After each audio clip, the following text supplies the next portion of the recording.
continues its winning streak. It's now at 6. We have our player of the game, Paul Lee, joined by the winning coach, Coach Chito Victorero of Magnolia. Gentlemen, congratulations. Mauna na ako sa iyo, Coach. Coach, this 6 games of yours, you're playing once a week.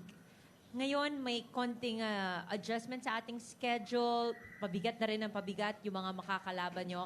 How will this factor in when it comes to the preparation, the recovery of the players? First of all, I would like to thank Lord Jesus Christ for this win. And regarding to sa question, okay siya because of the schedule. Medyo nakakapahinga yung mga players, nakaka-recover.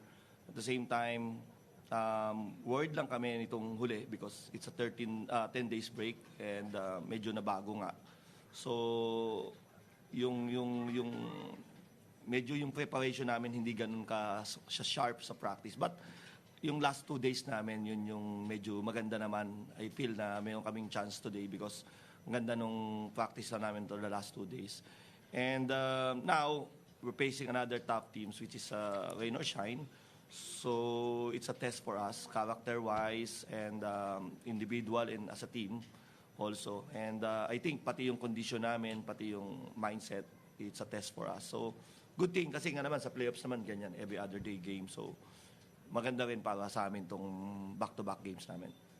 Thank you, Coach. Now, Paul, you scored 4 4-point shots, tying your teammate, Jeric Ahanmisi. Siya yung may title dyan.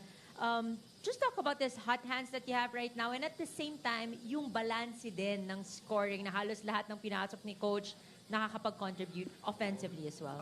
I think we just follow the system and credit to all my teammates. Hinahanap nila ako nung nakaisa na ako. Ginawa lang namin yung sinasabi ni Coach Jason na 2 on the ball, kailangan mo nang ipasa yan. So, again, credit to my teammates for finding me. And then, yun na lang yung gagawin ko. Open shot, so kailangan ko na talaga i-shoot. And luckily, na-shoot ko talaga ngayong araw.